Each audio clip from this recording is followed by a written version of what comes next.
こんにちは。お元気ですか？今回は毎月恒例の1ヶ月の生活費の動画ですね。先月8月の生活費の紹介になります。いつものように固定費、変動費、社会保険料の順番で説明していきたいと思います。そして最後に1ヶ月の生活費で何にどれくらい使ってるのかを、パーセンテージでグラフで出してますので、よろしければそちらも参考にしてみてください。では、8月の生活費いってみますね。まずは固定費から、家賃が42,284円、地方に住んでて 1K のアパートですね。ちなみに広さは 25.6 平米プラスロフトが 7.5 畳、ちょっと大きめなロフトがついてる感じです。一人暮らしとしてはね、ちょうどいいくらいの広さなんじゃないかなっていうふうに思ってます。はい、続きまして電気代ですね。電気代6098円ですね。電気代やっぱり夏になったのでね、急に上がったなっていう感じです。ちなみにね、前回の電気代が3623円だったので、プラスの2475円かな、上がった形になっております。8月に支払う電気代は7月使用分っていうことになるので、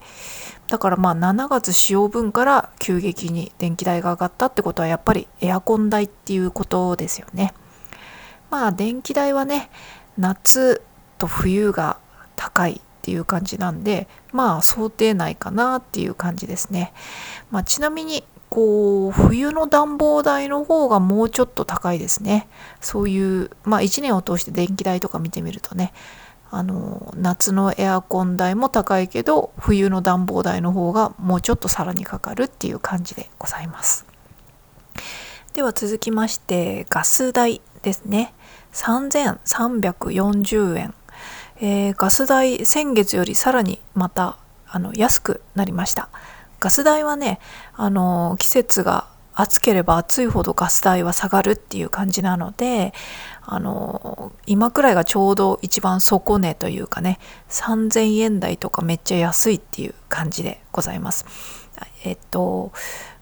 私が住んでる地域ではね、プロパンガスなので、そういう意味ではね、都市ガスとかと比べて単純に金額的にね、プロパンガスの方が高いっていうのはあるんですけれども、あとはね、その契約内容とかによってとかですね、どこのプロパンガスの会社を使ってるのかとか、その住んでる賃貸のところとね、もう必ずここっていうふうに決まっちゃってて、そのあれでね、なんかちょっとマージンとかも多分入ってるんだろうなとか、そういうのもあったりするとこもあったりとかするので、都市ガス以外だとね、一概にこの地域だとこれくらいとかね、そういうのは割り出すのは難しいと思うんですけども、私が住んでいるここでは、3000円台とかめっちゃ安いっていう感じですね。東京に住んでた時の都市ガスに比べたら高いなっていう感じではあります。はい、続きまして水道料金3570円ですね。これはね、水道料金はいつも2ヶ月に1回支払いがあるんですけれども、ここでは分かりやすく1ヶ月換算、つまり半額の金額をね載せてます。なのでね、実際には6、7月使用分、この2ヶ月分の水道料金が7140円だったので、その半額の3570円っていう形でね、今回ここに載っけてます。水道料金はね、だいたいいつも3300円から3500、600円くらいのことが多いかなっていう感じですね。年間通してあんまり差はないなっていう感じです。はい、続きまして携帯電話1082円ですね。私は楽天モバイルを使ってまして、その中の一番シンプルな安いプランなのかな。3ギガまでだったら1080 1円とか82円とかね、そういうプランになってますので、私は基本的にねずっとお家にいて Wi-Fi につないでますので、いつも一番安い料金になってます。なのでね、毎月携帯代は1080円くらいっていう感じですね。はい、続きまして Wi-Fi ですね。5368円ですね。ソフトバンクエアを使ってます。もう3年くらい経つのかな。なのでもしかしたらそろそろ、乗り換えを考えるかもしれないですね。でも Wi-Fi の代金ってね、どこもなんやかんやで1ヶ月、これくらいの金額なのかなっていう気はしてますね。はい、ということで以上が変動費じゃないや固定費でございました。今回はね電気代がちょっと上がったなっていうくらいの感想で、特にこんな感じだよねっていう感じで特に感想はないかなっていう感じですね。はい、では続きまして変動費ですね。まず食材費15,845円。これはね食費というよりも食材費なので、自炊をする上での材料費ですね。スーパーでお米とかお野菜とか肉魚とかそういう自炊をする上で買った金額ですね。なので外食とかちょっとしたお菓子とかそういうのは入れてないです。だいたいいつも2万円くらいが目安なんですけれども、ちょっとね先月か8月はねお米を1回も買わなかったっていうのがあって、安いっていうのはあると思うんですよね。あとは調味料関係とかもちょっと買わなかったので安かったかなっていう感じです。ちょっと夏場なんでね、あんまりお米をストックしておくのもちょっとあれかなっていうのがあってね、ひたすらあるお米を消費してたっていう感じで、今月あたりはねちょっとお米なくなってきちゃったんで買わなきゃなっていう感じですね。お米ってもうだいたい1キロあたり1000円くらいはしますよね。1キロ900円とかね、それくらいが結構普通、まだ安い方かな。やっぱり1キロ1000円くらいかなと。1キロ1000円切ったら手頃かなっていう感じでね、お米の価格がもう最近はねそういう風になってきたなっていう風に感じてます。なのでね、私の場合だと1ヶ月何キロぐらい食べるだろう。3キロちょっとぐらい食べるかな。そう考えると1ヶ月で3000円くらいはねお米では実質かかってるんだろうなって思いますね。今回はストックした分を食べたのでお米代が入ってないっていう感じなんでね、やっぱり2万円くらいは食材費かかってるだろうなっていう感じです。はい、続きましてお菓子代ですね。3990円。ちょっとねお菓子代にしては高くなっちゃったなっていう感じですね。ちょっとアイス代とかもあったからかな。アイスって高いじゃないですか。なのでしょうがないかなっていう感じですね。あとこの3990円のうちに590円分が炭酸水を買った分なんですね。なのでお菓子というあんま体に良くないものを食べた量としては、炭酸水をカウントしないっていう風に考えたら3000ちょっと分くらいお菓子食べちゃったかなっていう感じですね。ここの項目はねなんていうかお菓子代っていうかね、娯楽として食べたものっていうものを入れるとこにしてるんですよ。だから生命活動を維持するための食費じゃなくって娯楽として別にお腹減ってないけど楽しみたいな食べたいなっていう時に食べたっていう感じのものなので別にしてる感じです。炭酸水もね食材費に入れちゃってもいいかなとは思うんですけども、どっちかっていうと娯楽っていう感じで飲んでるので、気分転換に飲んだりするんでね、なんとなくここに入れてます。はい、続いてはコーヒー豆代ですね。コーヒー豆はね、先月買わなかったですね。ストックされてたので十分間に合ったので。夏はね、コーヒーを飲む頻度も他の季節よりはちょっと減るかなっていうのもあって、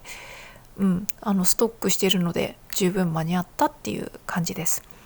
いつもね、買った豆はね、焙煎日から2週間くらい経ったところで、1杯分 15g ずつこう小分けにして、それをさらにフリーザーバッグみたいなやつに入れて、それを冷凍庫に入れてるので、結構ね日数が経っても品質的には問題なく飲めるようにしてあります。はい、では続きまして生活用品ですね。生活用品926円、今月は結構少なかったかなっていう感じですね。夏はね結構外に出るのが嫌で、特にこう生活用品とか重いものとかかさばるものを買ってくるのをすごく面倒くさく感じちゃうので、どうにか家にあるストックのもので済ませようとしてるっていうのがあるんですけども、だから本当はねトイレットペーパーとかも買いに行きたかったんだけど、ちょっとねトイレットペーパーが売ってるスーパーまで行くのが嫌だなっていう感じで、最近はね徒歩3分の一番近いスーパーにしかずっと行ってなくって、暑くてねちょっとでも遠出するの嫌で、徒歩7分かかるスーパーには行ってなくてそんな感じで生活用品も少なかったのかなって思います。はい、続きまして医療健康ですね。748円、最近ここずっと0円だったんですけども、今回はねちょっと葛根湯を買いました。葛根湯はね、私がお家に常備している常備薬のうちの一つで、風邪ひく手前とか、なんとなく喉がイガイガするなとか、なんとなく疲れためちゃってちょっとこのまま行くと風邪ひいちゃうかもとかね、なんとなく危ない感じを察知した時に寝る前に飲んだりとかしてます。でね、昔はねこの液体のやつ、3本入りとかのやつを買ってたんですけど、あれだと3回で終わっちゃうのと、結構割高っていうのもあって、ずっと粉の顆粒タイプの葛根湯をね買ってストックしてますね。使用期限も長いような気がするしね。あれだと箱で12包入りとか結構いっぱい入ってるし、1回買えばね結構1年ちょっとぐらいは持つかなっていう感じなのでね、とにかくねいざという時のために置いとく薬の一つとして葛根湯、それがねちょっとなくなってきたなと思ったので買っときました。はい、その後は、0000ってなってますけれども、この辺は先月ね8月は全く使わなかったです。暑かったこともあってね、より引きこもりが加速したっていう感じですかね。外食やカフェにはなるべく1回は外に出ようと思ってたんですけど、ちょっと暑いなっていうのがあって、日中出かけたくないなっていうのがあって、だから暑さのために出かけなかったっていう感じですね。そんなこと言ってたら先々月も出かけなかったんで、今月はね少しだけ暑さが緩んできたので出かけられるかなって思ってますね。あんまり引きこもりすぎちゃうのが良くないので、外に出る練習として月1くらいはね外でカフェ行ったり外食したり、1回ぐらいは外でなんかしようっていう気持ちがあるのでね、ただ暑いからしょうがなかったかなっていう感じでございます。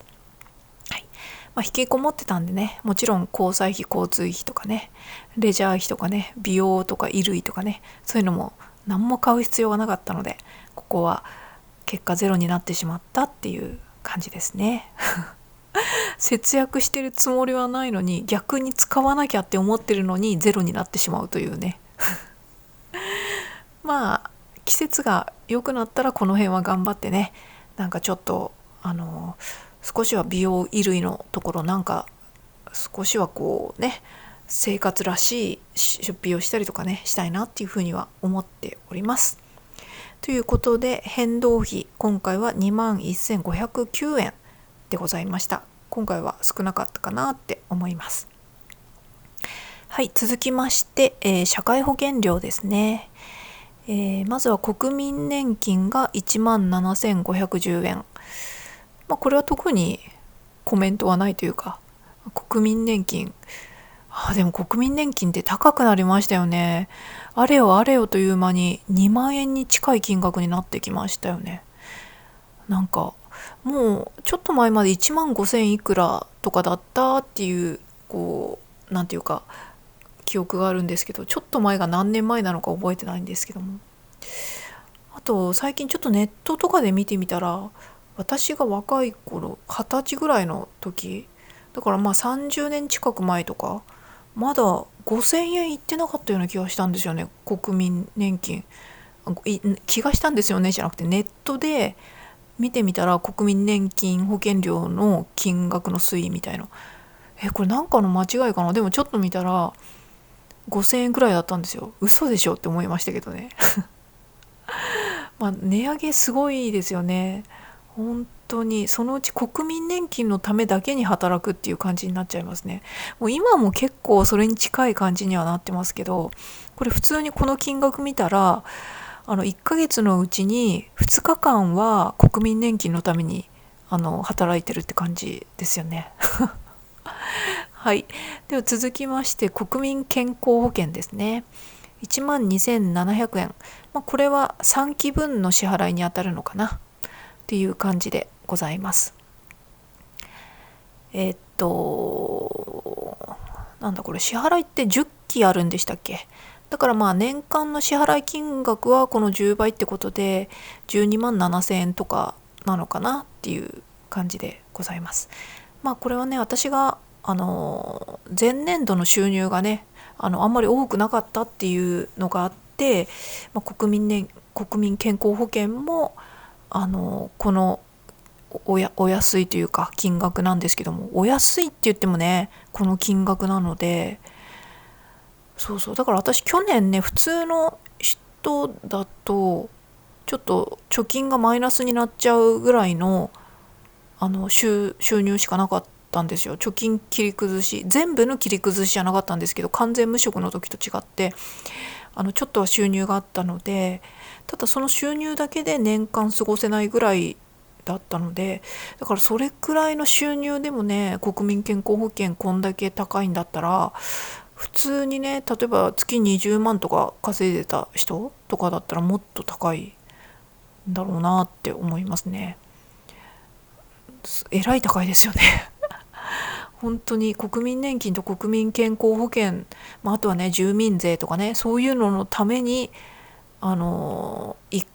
年のうちの 3,4 ヶ月分くらいはそういう社会保険料系だけのために働くくらいの割合になってきましたね、最近の世の中は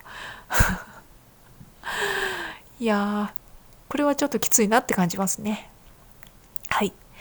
では最後に特別出費ですね。サーキュレーター5,980円。ちょっとね、ある日サーキュレーターうっかり壊しちゃったんでね、急遽買いました。サーキュレーター間違ってね、そこは取り外しできないよっていうところをね、間違ってバキって取っちゃって、そのサーキュレーターの首を折ってしまったんですねそうびっくりした。それで買ったんですけどね。このサーキュレーターがどれくらい長持ちするか分かんないんですけど、前のやつはね2年くらい使ったところで私がうっかり壊しちゃったんで、今回のやつは5年くらい持ってほしいなとは思うんですけどねはい、そんな感じでございました。ということで、以上が生活費ですね。では8月の生活費の総合計ですね。総合計金額は11万9,441円でございました。だいたいそんな感じかなっていう感じですねこの社会保険料とか入れなければだいたい10万くらいっていうね感じなので、いつもね今回はまあ食材費とかも安かったりとかそういうのがあって、まあ、12万くらいで済んでますけれども、まあ、多分ね大体いつもの目安だったら12万5千円とか13万くらいがね普通に生活してたらかかる金額なのかなっていうふうに思いますね。あ、そうだ、最後に円グラフですね。円グラフはこんな感じで、まあ、こんな感じです特にね毎回同じ感じなのでコメントはないっていう感じですね。いや、それにしても国民年金とかの割合がやっぱ多いなって思いますね。国民年金と国民健康保険で4分の1くらい占めてるんだなっていうね、大変だなって思いますということで、以上が8月の生活費でございました。ということで、さて今日は結構涼しいですよね。全国的にちょっと雨ではありますけれども、気温が結構下がっててすっごく過ごしやすいなって感じます。夏がもうねちょっと秋の気配を感じますよね。昨日とかもねちょっとスーパーに行った時、夕方になってスーパーに行った時、あれ涼しいじゃんって思いましたね。外に出た時にもう外に出るだけで体に負担がかかる、外の空気が湿気と暑さがまとわりつくような圧迫感みたいなね、それがまた体に負担を与える暑さでね、そういうのがなくなって涼しいって体に楽だなって思ったりしましたね。やっぱここ近年ね、昔より全体的に多分1度とか上がっただけでもだいぶ違うんだろうなって思いましたね。なんかちょっと涼しくなった今、真夏のね暑さがねいかに体に負担になってたかっていうのを実感しました。もうただね生きて存在してるだけで疲れるっていうかね、やっぱ体に負担がかかってるなっていう、それが結果として疲れるに夏は疲れやすいとかバテやすいとかね、そういうのにつながってくるんだろうなって思いましたね。いやー、これから過ごしやすくなるんだなって思うと嬉しいなって思いますね。もう気がついたらあっという間に冬の寒さになっちゃうのかなって思うと、なるべくね秋が長くね続いてほしいなというか、自分もね体感的にしっかり過ごしやすい季節だなっていうのを心地よいっていうのをね実感しながら貴重な秋を過ごしたいなって思ったりしましたね。で、秋になったらねやっぱり食べ物とかもいろいろ美味しいものも出てきますし、夏の間暑くてね食欲が出なかったって人もいると思うんですけども、この秋になってくると食欲も戻ってきたりとかするじゃないですか。だからねちょっと体重が増えちゃうっていうのはネックになっちゃったりはするんですけれども、やっぱり夏の間の食べれないとかね、そういうのって正常な状態ではないので、それで仮に体重が減ってたとしてもね、体の組織としていい状態で体重が減ってるっていうことでは決してないと思うので、秋はねしっかり食べれるものは食べて、栄養のある、美味しくて栄養のある良いものを楽しんで食べるっていう感じがいいんでしょうね。で、私もねかぼちゃとかかぼちゃのケーキとかね、ちょっとそういうのを今イメージしたりとかしてるんですよね。秋美味しいだろうな、かぼちゃを使ったスイーツとかで、芋栗かぼちゃとかね、昔だったら女性が好きなものって言ったら芋栗かぼちゃなんて言われてたみたいですけれども、そういうものがねこの秋っていうのは美味しい時期になってくるし、それをねそのままふかしたりとかしてそのまま食べるのも美味しいし、スイーツにしたりするのも美味しいし、なんかね食が豊かな季節っていうイメージはありますね。コーヒーとかね、そういうあったかい飲み物もこう美味しいなっていう感じる季節でもあるし、それだけで日常に特に特別なイベントがなかったとしても、そういう身近な楽しみを楽しめるというかなんかそういう季節でもあるなって思ったりしましたね。散歩とかも心地いいでしょうし、私夏の間はね、散歩とか当たり前ですけど一切してなかったので、運動しようっていう気ももちろんないし、ちょっとは外に出た方がいいっていうのは分かってるんですけども、私みたいにね、完全在宅で仕事をして引きこもってる人間にとってはね、気分転換に外を歩くっていうのは大事なんですけども、それ自体が夏はもう危険っていうレベルなので、夕方少し涼しくなった頃にスーパーに行くと、ただその涼しくなった夕方も結果的に涼しくはない、直射日光を浴びないっていう点だけではまだ安全っていうレベルだったので、もう本当にね、ちょっとね、涼しい国に引っ越したいなって思うくらい暑いなって思いましたね。なんかちょっと怖いなって思ったのは、やっぱ真夏のね、お盆の前後とかは一番暑いじゃないですか。その頃本当にね、このエアコンが壊れてしまったら、ちょっと本当に死活問題というかね、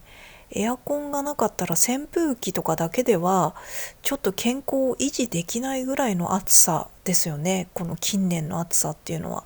だからもしエアコンが壊れてしまったら、お金をかかるのはもうしょうがないから治るまでは近くのねビジネスホテルとかね、そういうところに泊まるしかないなというか、そういう覚悟を決めるしかないだろうなっていうふうには思ってました。本当にね、エアコンがなければもう体調を崩す、熱中症になるっていうレベルの暑さだなっていうふうにね思いましたね。だから本当ね、エアコン壊れるんであれば夏じゃなくて春とか秋とか、もう最悪冬でもまだ冬の方がいいって思いますね。とりあえずこう冬の寒さは寒いけれども、どうにかしようがあるじゃないですか。それでも湯たんぽ作るとか超着込むとかね、とりあえずこう雨風がしのげて、その状態で家の中で暖を取るっていうのであれば、体調をとりあえず崩さずには、どうにか方法はあるというか、あとは簡易的なこの暖房機をちょっと電気屋ですぐ買ってくるとかね、そういうのもできるじゃないですか。この電熱ヒーター的なやつとかね。なのでまだマシなんですけども、夏にエアコン壊れちゃったらちょっとエアコンの代替になるものってないじゃないですか。扇風機では限界があるので、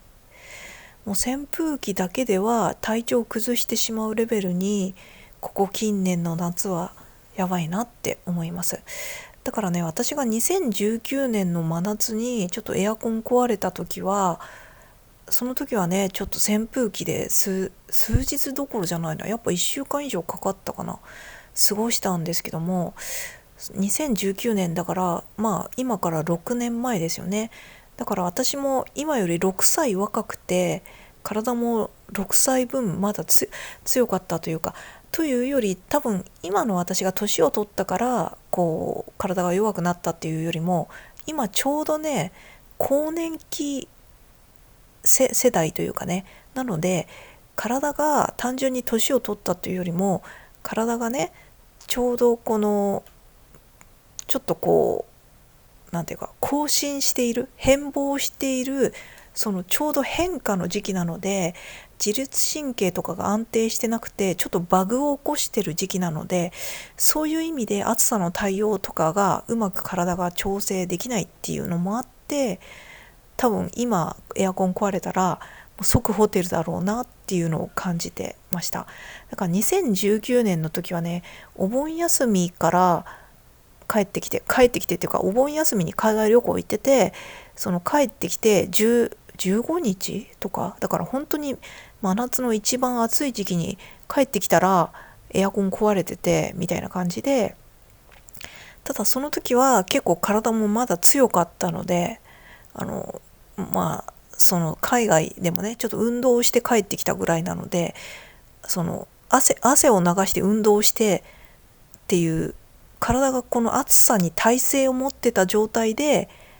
このエアコンが壊れたので日本に帰ってきたらね、なのでそれでこれくらいの暑さだったらみたいな、炎天下で運動してたしみたいな、そういう耐性がある状態で壊れたから、ホテルに行かないっていう選択肢を取ったけれども、今だったらね絶対即ホテルだなって思いました。だからほんと近年のね夏の暑さやばいなっていうのと同時に、一人暮らしでエアコンが1台しかない私みたいなね暮らしの人では、もうエアコン壊れたら本当にこの生命の死活問題的なね感じになるので、本当困っちゃうなって思ったりとかしましたね。だからもしこのね来年の夏にかけてエアコンの調子がねもしちょっとでも悪いなって思ったら、その管理会社とかに電話をして変えてほしいなっていうのをお願いしたりとか、もう場合によってはね、もう自分でお金払ってもいいからエアコン変えてもいいですかっていう風にねお願いする必要はあるだろうなって思ったりしましたね。ただねそれがね自腹切ってでもエアコンを変えますっていうのをね、自腹とかそういう問題じゃなくて、管理会社がそれを許してくれるのかどうかっていうのはちょっと別な話なんでちょっと分かんないですけれども、それくらいね夏のエアコンって本当に結構めっちゃ大事な存在だなって思ったりとかしましたね。一人暮らしとかでもねちょっと広い部屋に住んでて、この部屋が2つ3つあってエアコンも1台じゃなくて2台とか持ってる人だったら、壊れちゃったら修理してる間にもう一つの部屋の方で過ごすようにすればいいとかね、そういう対応は取れますけれどもね。でもそのエアコンがないと普通に生きてられない、体調崩しちゃうぐらいの暑さっていうのってちょっとおかしいですよね。やっぱこの世の中の天気気候的にねっていうのをちょっと思ったりとかしましたね。とりあえずはこの先はこれから秋に向かうのでちょっとホッとしているというかね、この先エアコンがもし壊れちゃったとしても、とりあえずは